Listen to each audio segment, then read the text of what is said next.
ఈరోజు ఈ నగరం విశ్వ నగరంగా పెరగాలి. పదే పదే చాలా సందర్భాల్లో చర్చలు వచ్చినప్పుడల్లా ఆంధ్రప్రదేశ్తో పోటీ పడదాం, మనకంటే అమరావతి ముందుకెళ్తుంది. మనం అమరావతితోని ఆంధ్రప్రదేశ్తోనే పోటీ పడేది, ప్రపంచంతోనే పోటీ పడదాము.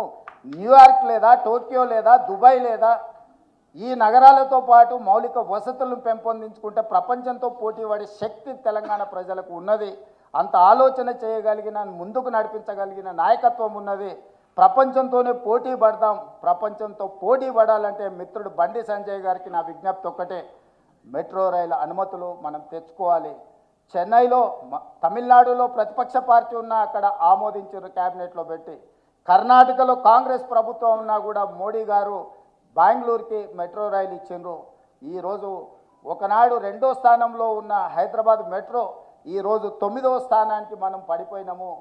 ఈ 9వ స్థానం నుంచి మనం ముందుకు రావాలి అంటే పెద్దలు వినోద్ కుమార్ గారైనా, నేనైనా, బండి సంజయ్ గారైనా మెట్రో విస్తరణ కోసం, రీజనల్ రింగ్ రోడ్ కోసం, రీజనల్ రైల్వే లైన్ కోసం, అదేవిధంగా డ్రై పోర్ట్ కోసం, డెడికేటెడ్ గ్రీన్ఫీల్డ్ హైవేతో పాటు రైల్వే లైన్, బందర్ పోర్ట్ కోసం, ఈ తెలంగాణ అభివృద్ధి కోసం మనందరం కలిసికట్టుగా పనిచేయాలి.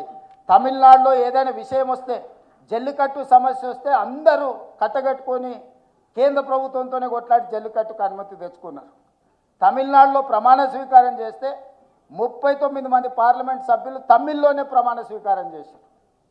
కానీ అక్కడ రాజకీయాలు పూర్తిగా పార్టీల పరంగా విడిపోయి ఉంటాయి. కానీ వాళ్ళు వాళ్ళ రాష్ట్ర విషయం వచ్చినప్పుడు, వాళ్ళ సంస్కృతి, వాళ్ళ భాష విషయం వచ్చినప్పుడు 100% ఒక్కటైపోతారు. మనం కూడా తెలంగాణ విషయంలో పెద్దలు కిషన్ రెడ్డి గారు వస్తారనుకున్న వారు వచ్చినుంటే వారికి విజ్ఞప్తి చేసేవాడిని. రాబోయే క్యాబినెట్లో మనం మెట్రో రైలు, ఎందుకంటే క్యాబినెట్ అప్రూవల్ ఉండడం ద్వారా మనం కేంద్ర ప్రభుత్వం సహకారం అందితే వేగంగా ఈ నగరాన్ని అభివృద్ధి చేసుకోవచ్చు.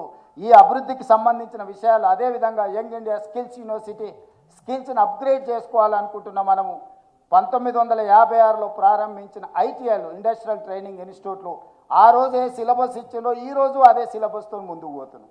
సర్టిఫికేట్ తీసుకొని బయటకు వస్తే అక్కడ తీసుకుంటున్న ట్రైనింగ్ బయట ఉపయోగం లేదు. వాడు అంబాసిడర్ కార్ మీద ట్రైనింగ్ చేసి వస్తాడు, బయటకు వస్తే అంబాసిడర్ కార్ దొరకదు, వాడు ఏదైనా పని చేద్దామన్నా. అందుకే ఈ మధ్యకాలంలో టాటా సంస్థతో మాట్లాడి ఈ తెలంగాణ రాష్ట్రంలో ఉన్న 65 ఐటీఐలతో పాటు ఇంకొక 10 కలిపి 75 ఐటీఐలను 75 శాసనసభ నియోజకవర్గాలలో వాటిని అప్గ్రేడ్ చేయడానికి, ఈ ఐటీఐలను అడ్వాన్స్డ్ టెక్నాలజీ సెంటర్స్గా మార్చి ఈరోజు ప్రపంచంతో పోటీ పడి వాళ్ళకు పని కల్పించడానికి, సాంకేతిక నైపుణ్యాన్ని అందించడానికి అవసరమైన సిలబస్ని, అవసరమైన సాంకేతిక నైపుణ్యాలను అన్నిటిని కూడా ఏర్పాటు చేయడానికి ఇప్పుడు టాటాతోని మనం జాయింట్ వెంచర్ చేసిన తెలంగాణ రాష్ట్ర ప్రభుత్వం. దీన్ని అప్గ్రేడ్ చేయడానికి 2400 కోట్ల రూపాయలు ఖర్చు అయితే కేవలం 14% 300 కోట్ల రూపాయలు మాత్రమే తెలంగాణ రాష్ట్ర ప్రభుత్వం పెడితే, టాటా సంస్థ 2100 కోట్ల రూపాయలతోని 86% వాళ్ళ నిధులతోని తెలంగాణ రాష్ట్రంలో ఉన్న మారుమూల ప్రాంతాలలో ఉండే యువకులకు సాంకేతిక నైపుణ్యంలో శిక్షణ ఇవ్వడమే కాకుండా ఉద్యోగ ఉపాధి అవకాశాలు కూడా వాళ్ళే కల్పిస్తామని బాధ్యత తీసుకున్నాం.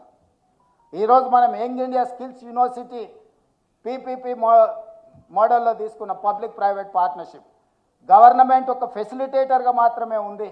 ఆ యూనివర్సిటీ చైర్పర్సన్గా ఆనంద్ మహేంద్ర గ్రూప్ చైర్మన్ని ఈరోజు మనం యంగ్ ఇండియా స్కిల్స్ యూనివర్సిటీ చైర్పర్సన్గా పెట్టినాం. శ్రీనిరాజును వైస్ చైర్మన్గా పెట్టినాం. బోర్డ్ ఆఫ్ డైరెక్టర్స్లో ఈరోజు అపోలో, లేకపోతే రెడ్డి ల్యాబ్స్, అన్ని కంపెనీలలో లిజెండ్స్ ఎవరైతే కంపెనీలు ఉన్నారో వాళ్ళందరినీ బోర్డులో డైరెక్టర్లుగా పెట్టినాం.